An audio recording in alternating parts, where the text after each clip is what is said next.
నమస్తే సార్. శ్రీమాత్రే నమః.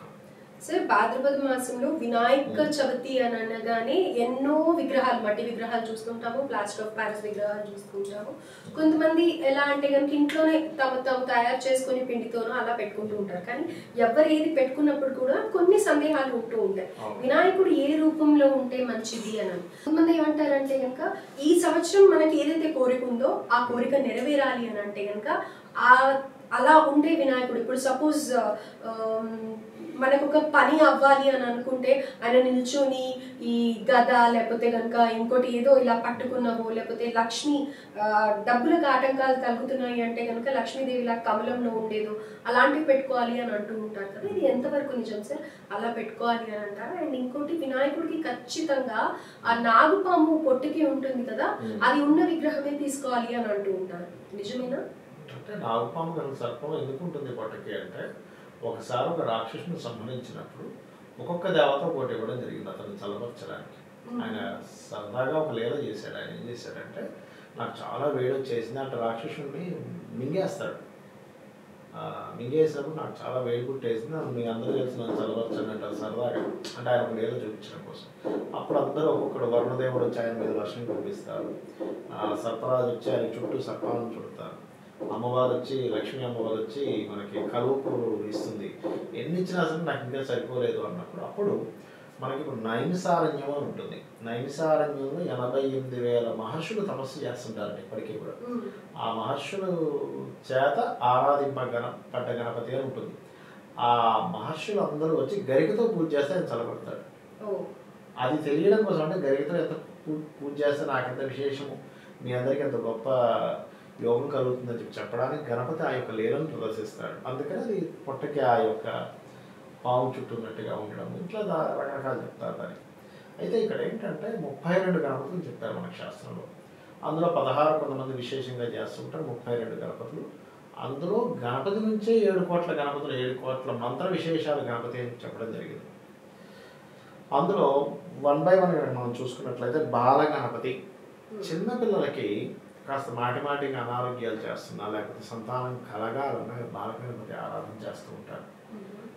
దాన్ని ఏమీ లేదు, మీరు ఎప్పుడు ప్రతిదీ కూడా బీజాక్షరాలే ఉండాలని రూల్ లేదమ్మా. ఎందుకంటే బీజాక్షర సంబంధంగా మీరు కనుక ఏదైనా ఒక మంత్రం తీసుకోవాలంటే దాన్ని ఉపాసించినటువంటి గురువు దగ్గర తీసుకోవాలి. ఆ గురువు గారి దగ్గరికి వెళ్తే వాళ్ళు ఆల్రెడీ ఆ యొక్క మంత్రాన్ని కొన్ని లక్షల కోట్ల సార్లు చేసిన వాళ్ళు ఉపాసకులు అయి ఉంటే దాన్ని సిద్ధి పొందిన వాళ్ళ దగ్గర తీసుకోవాలి. చాలామంది తెలియక ఏం చేస్తారు, పుస్తకంలో కనబడింది ఎక్కడో డిస్ప్లే అయిందని తీసేసుకుంటారు. అప్పుడు అది కేవలం అక్షరమే అవుతుంది కానీ మంత్రం అవ్వదు. అక్షరంగానే ఉంటుంది, మంత్రంగా మారదు.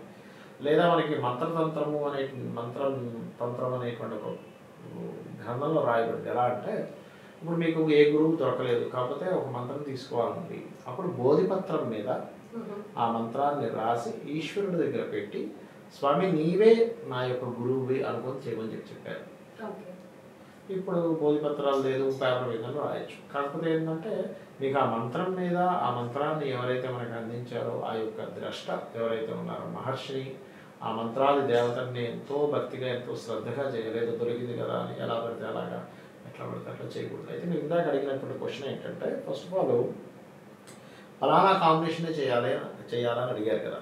ఇప్పుడు మీరు చిన్న ఎగ్జాంపుల్ అమ్మా, ఇప్పుడు మీకు జ్వరం వచ్చింది, మెడికల్ షాప్కి వెళ్ళి జ్వరం ట్యాబ్లెట్ వేసుకుంటారు, తలనొప్పి ట్యాబ్లెట్ వేసుకోరు, లేదా కళ్ళు నొప్పి ట్యాబ్లెట్ వేసుకోరు, పెయిన్ కిల్లర్ వేసుకోరు. సింపుల్ కదా. అన్ని ట్యాబ్లెట్స్ అక్కడ ఉన్నవి, అన్ని మెడిసిన్సే. కానీ జ్వరం ట్యాబ్లెట్ ఎందుకు వేసుకుంటారు? జ్వరాన్ని తగ్గించేటువంటి కాంబినేషన్ అందులో ఉంటుంది, ఫార్మక్యూటికల్ కాంబినేషన్, అంతే కదా. అలాగే మంత్రానికి కూడా ఫలానా కాంబినేషన్ ఉన్నటువంటి మంత్రం ఉచ్చరించేటప్పుడు ఆ దేవత వచ్చి అక్కడ ఏం కావాలో ఆ దేవతా సంబంధంగా మీకు తగ్గుతుంది. అలాగా బాల గణపతిని ఎవరైతే స్మరిస్తూ ఉంటారో వారికి సంతాన ప్రాప్తి, సంతానానికి వచ్చేటువంటి ఇబ్బందులు ఇవన్నీ కూడా తగ్గుతాయి. అదేవిధంగా తరుణ గణపతి అంటారు. తరుణ గణపతి అని గణపతిలో పేర్లు అమ్మా ఇవి. తరుణ గణపతి అని, ఈ గణపతి ఏంటంటే స్పెసిఫిక్గా ఎదుగుదల లేదు, పిల్లలు పుట్టారు కానీ వాళ్ళలో ఎదుగుదల లేదు, లేదా మనం ఉన్నాం మన లైఫ్లో ఎదుగుదల లేదు, అలాంటప్పుడు తరుణ గణపతి ఆరాధన చేస్తారు. అంటే పిల్లలకి వచ్చే డిసీజెస్ లో కానీ మెంటల్ స్టెబిలిటీ కానీ మెంటల్ ఇంప్రూవ్మెంట్ కానీ అలాగే మన లైఫ్ లో సెటిల్మెంట్ కోసం వస్తుంది అవునమ్మా, తరుణ గణపతి. అదేవిధంగా భక్తి గణపతి అని ఉంటుంది. భక్తి గణపతి, ఈ భక్తి గణపతి దేనికంటే స్పిరిచువల్గా లేరు మనుషులు, లేదా స్పిరిచువాలిటీ పిచ్చి పిచ్చిగా ఉంది. కొంతమందికి ఎట్లా ఉంటుందంటే స్పిరిచువాలిటీలో వెళ్ళామనుకుంటారు, కానీ ఆ స్పిరిచువాలిటీ అనేటువంటి దానికి ఒక క్లారిటీ ఉండదు వాళ్ళకి. ఏదో పూజ చేసేస్తుంటారు, ఏదో హడావిడిగా ఏవో చేసేస్తుంటారు, కానీ అసలు స్పిరిచువాలిటీ అంటే ఏంటో అర్థం కాదు వాళ్ళకి. అంటే దేవుడు కనెక్టివిటీ కూడా అనుకోవచ్చు, దేవుడితో కనెక్ట్ అవ్వడం ప్రాసెస్ కూడా చెప్తానండి. అంటే కొంత మూఢత్వం ఉంటుంది వాళ్ళకి. అంటే ఏం చేయాలన్నా, ఏం చేస్తున్నామో, ఏదో అయిపోతుందేమో అని భయంతో వాళ్ళు పూజలు చేస్తుంటారు.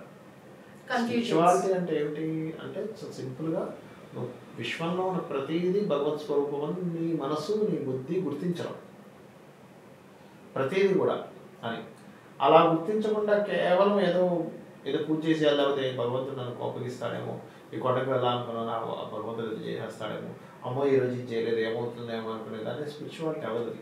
అదేదో తెలియని ఒక భయమైనటువంటి దాంతో మనం చేస్తున్నాం. ఒక పిల్లవాడు భయంతో టీచర్ చెప్పిన హోంవర్క్ రాయడం వేరు, ఆ సబ్జెక్ట్ నేర్చుకుంటున్నానని చెప్పి రాయడం వేరు.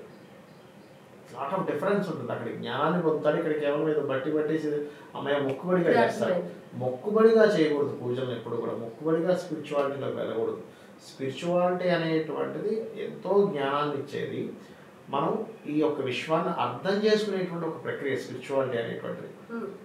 అది ఎవరికైతే సరిగ్గా లేదో భక్తి గణపతిని కనుక పూజిస్తే మీ యొక్క మెంటాలిటీ కానీ ఇవన్నీ కూడా చక్కగా జరుగుతాయి భక్తి గణపతి యొక్క ఆరాధన వల్ల. ఇక అదేవిధంగా 4వది కనుక చూసుకున్నట్లయితే వీర గణపతి. చాలామందికి చూడండి ధైర్యం సరిపోదమ్మా వాళ్ళకి. ఏ పని చేయాలన్నా భయం, అమ్మో ఈ పని చేస్తే ఏమవుతుందో, ఫలానా పని చేస్తే ఏమవుతుందో అనేటువంటిది. దీనికి ఒక్కొక్క గణపతికి రకరకాల ఆయుధాలు చెప్పారు. గణపతి ఎక్కువ ఆయుధాలు పట్టుకొని ఉంటాడు. ఎందుకంటే మనకు ఆ రూపాన్ని చూడగానే మనకి ఫీలింగ్ కలగాలి, అరే నాకు ఈ స్వామి ఉన్నాడు నాకేంటి అని ఒక ఫీలింగ్ కలగడానికి ఆయుధాలు పట్టుకోవడం కానీ, ఒక్కోసారి జపమాల పట్టుకోవడం కానీ, పుస్తకం పట్టుకోవడం కానీ, లేకపోతే ఒక కలం పట్టుకున్నట్టు కానీ గణపతులు ఎందుకు ఉంటారంటే మనకు ఇది జరగడానికి. చిన్న ఎగ్జాంపుల్ చెప్పాలంటే ఇప్పుడు మనం వెళ్తున్నాము, మన ఫ్రెండో మన తండ్రో ఎవరో కర్ర పట్టుకుని వస్తున్నాడు మన వెనకాలే, అప్పుడు మనకు ధైర్యంగా ఉంటుంది. అదే నేను రోజు వెళ్ళే తోవలో కుక్కలు ఉన్నాయని చెప్పాను, కానీ మన తండ్రి ఎవరో ఒక కర్ర పట్టుకొని వస్తున్నాడు, ఇంకేంటి మా తండ్రి ఉన్నాడు కర్ర పట్టుకొని, అంతే కదా. అలా కాకుండా మనకు ఒక ఫ్రెండ్ ఉంది, వాడు ఆల్రెడీ మనకంటే పిలుకోడు అనుకోండి, మనకి ఇంకేం ధైర్యం ఉంటుంది, అంతే కదా. అలా ఏంటంటే వీర గణపతిని అర్చన చేయడం అంటే ఇక్కడ ఏంటంటే చాలామందికి నాకు ఈ వీర గణపతి బీజాక్షరం తెలియదు కదా ఎలాగా అనుకుంటే, శాస్త్రంలో చెప్పినటువంటిది ఏంటంటే గణాధిపతి ఘ అనే అక్షరానికి బోర్డంత శక్తి ఉంటుంది. వీర గణపతి అయి నమః అనుకుంటే చాలు, మీకు ధైర్యం వస్తుంది. దానికి ప్రత్యేకంగా మీకు బీజాక్షరాలే ఉండాలి, లేకపోతే ఉపాసనే చేయాలి అంటే దానికి సపరేట్గా చేసుకోవచ్చు, చేయకూడదు అనేం కాదు. అదేవిధంగా 5వది శక్తి గణపతి. శక్తి గణపతి అంటే ఏమిటి అంటే ఏదైనా శక్తి వస్తుందా అంటే అలా కాదు. ఇక్కడ మీలో ఉన్నటువంటి శక్తి మీకు తెలిసేలా చేస్తాడు గణపతి.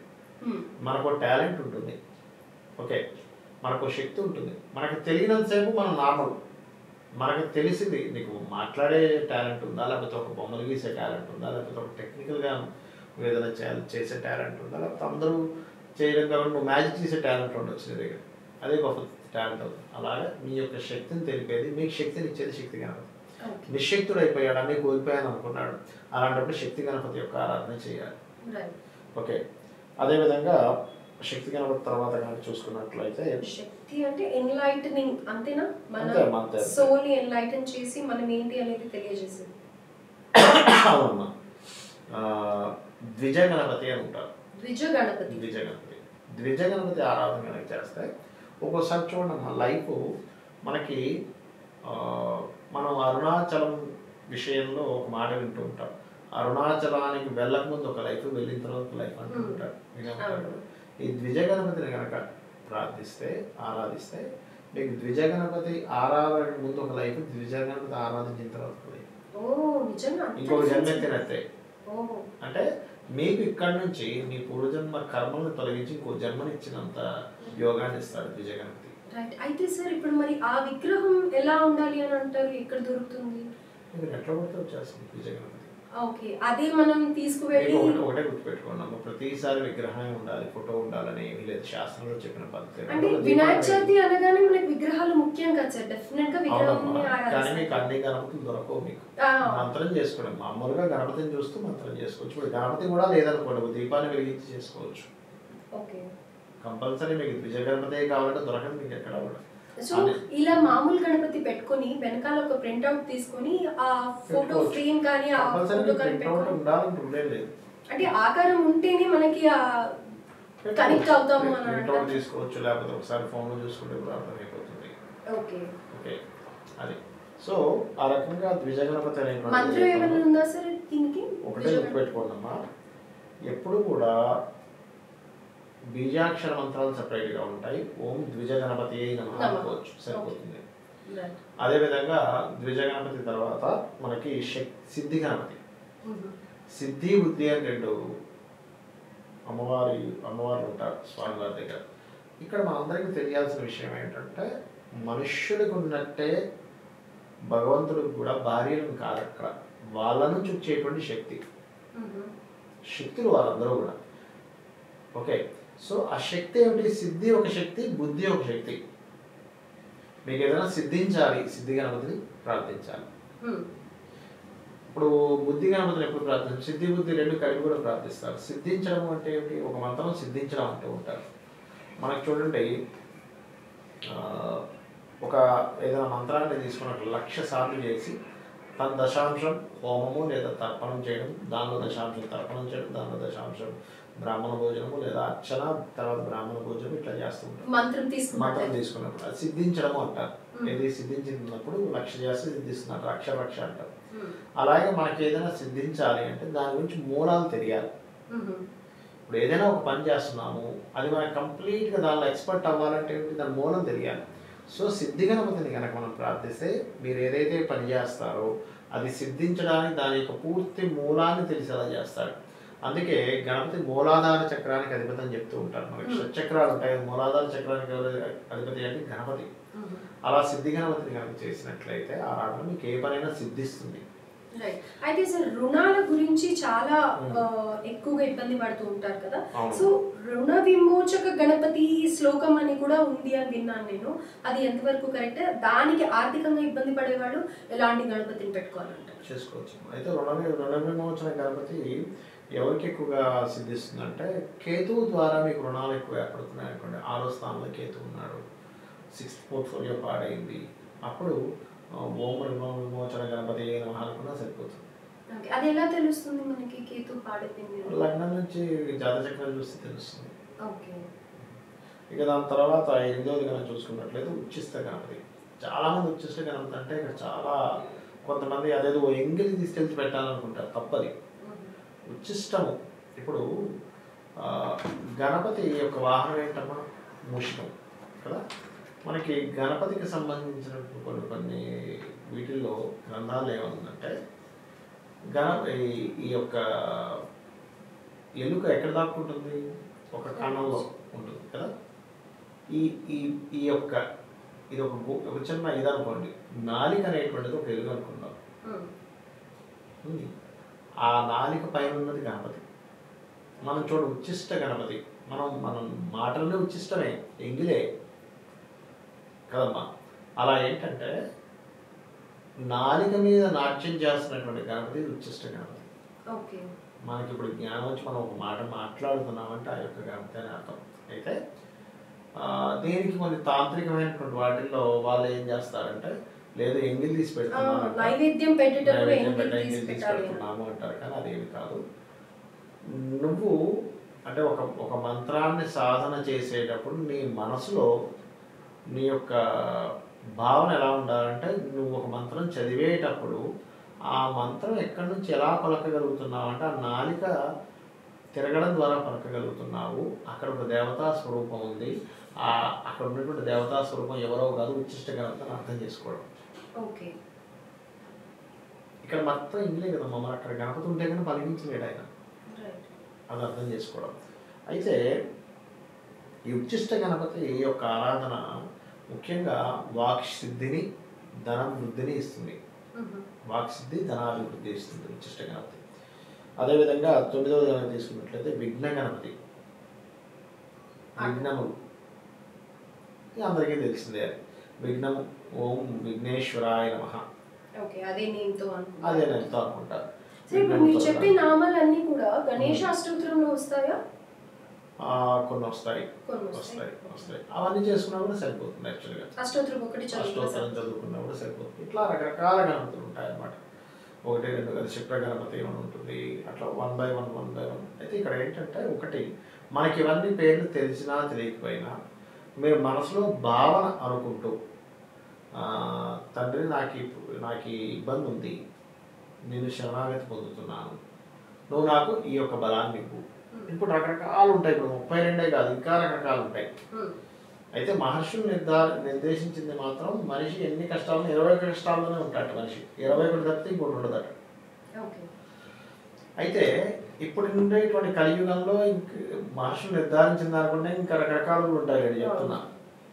కామన్ ఉండే ఉంటాయి. ఒక్కొక్క వ్యక్తికి ప్రతి చిన్నది కష్టంగానే అనిపిస్తూ ఉంటుంది. అయితే నేను అనేది ఏంటంటే మీకు ఏదైనా ఒక కష్టం వచ్చింది ఉదాహరణకి, ఆ కష్టము ఏదైతే ఉందో నాకే కాదు ఈ విశ్వంలో ఉన్న ప్రతి దేవతకి తొలగించే యొక్క పోర్ట్ఫోలియో గణపతికే ఉంది. కాబట్టి స్వామి నాకు ఈ కష్టం వచ్చింది, ఈ కష్టాన్ని దాటే బుద్ధిని ఇవ్వు అని చెప్పి కోరుకోవాలి. ఎప్పుడు కూడా మన బుద్ధితో ఆ యొక్క దాన్ని దాటుతాం. ఆ బుద్ధికి శక్తిని, ఆ బుద్ధికి ఇచ్చేది ఎవరంటే గణపతి. అది అర్థం చేసుకుంటే మీరు ప్రత్యేకంగా ఆ యొక్క ఇబ్బంది నుంచి బయటపడే స్వామి అనుకుంటే ఆ రూపం ఆటోమేటిక్గా అక్కడికి వస్తుంది. మీకు ఏ రూపం కావాలో ఆ రూపం ఆటోమేటిక్గా అక్కడికి ఆ యొక్క ఇబ్బందిని తొలగిస్తుంది. సో మొత్తానికి ఏది ఎన్ని ఏ రూపాలు ఏంటి అని అనుకున్నా కానీ లాస్ట్కి ఉండేది మన భక్తి శ్రద్ధలతోనే ఏ రూపాన్నైనా మనం ప్రసన్నం చేసుకోగలుగుతాం అని అంటారు. సో ఇప్పుడు మీరు 9 రకాలు చెప్పారు సార్. సో అందులో అన్నీ కూడా అంటే ఇంకొక చిన్న క్వశ్చన్ ఏంటంటే ఒక్కొక్క సంవత్సరానికి ఒక్కొక్క రకమైన వినాయకుడు అని అంటారు కదా, అలా ఈ సంవత్సరానికి ఏమైనా ఉందా సార్? ఒక్కొక్క సంవత్సరానికి వినాయకుడు ఏముండదు, మన అవసరానికి తగ్గట్టే మనకు ఉండేటువంటి బాధను బట్టి, మనకు ఉండేటువంటి కామ్యాన్ని బట్టి, మనకు ఉండేటువంటి కష్టాన్ని బట్టి తీసుకోవడం. సో మీరు ఇంకొకటి కూడా అన్నారు, ఖచ్చితంగా అదే విగ్రహం ఉండాలని రూల్ లేదు, ఎలాంటి విగ్రహం ఉన్నా కానీ మన సంకల్పం చేసుకోవడము. పత్రులతో చేస్తాము. ఒక్కొక్క అంటే మనకి దాని సైన్స్ పెట్టారు మన మనుషులందరూ. ఒక్కొక్క పత్రిక ఒక ఔషధీ గుణములు ఉంటాయి. ఆ పత్రులతో చేసేటప్పుడు ఆ ఔషధీ గుణముల యొక్క స్మెల్ మనకు వస్తూ ఉంటుంది. ఈ ముఖ్యంగా చూడండి భాద్రపద మాసంలో ఎక్కువ వర్షాలు పడుతూ ఉంటాయి. మనకి రోగాలన్నీ కూడా వర్షాల ద్వారానే ఎక్కువగా వస్తూ ఉంటుంది. కాబట్టి రోగాలు తగ్గడానికని ఈ పత్రం తీసుకెళ్ళి నిమజ్జనంలో వాటర్లో వేస్తారు. అక్కడ వాటర్ ప్యూరిఫై అవుతుంది దానివల్ల. అయితే సార్ ఇప్పుడు ఇది నా క్వశ్చన్ కూడా, యాక్చువల్గా వినాయకుడు అనగానే పత్రి చాలా ఇంపార్టెంట్ అని అంటుంటారు కదా, అంటే ముఖ్యంగా వాడాల్సిన పత్రి ఏంటి? మనకి 21 రకాల పత్రులు చెప్పారమ్మా. జమ్మి ఇట్లా రకరకాలు చెప్పారు. వాటిని ఏవైనా కానీ అందులో చెప్పినటువంటివి ఏంటంటే ఔషధీ గుణములు ఉంటాయి.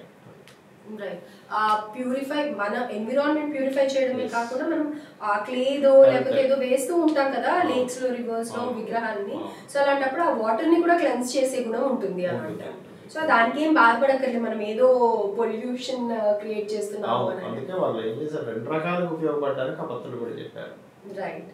Okay sir. సో ఒక అద్భుతమైన ఇన్ఫర్మేషన్ అందించారు. ధన్యవాదాలు. శ్రీమాత్రే నమః.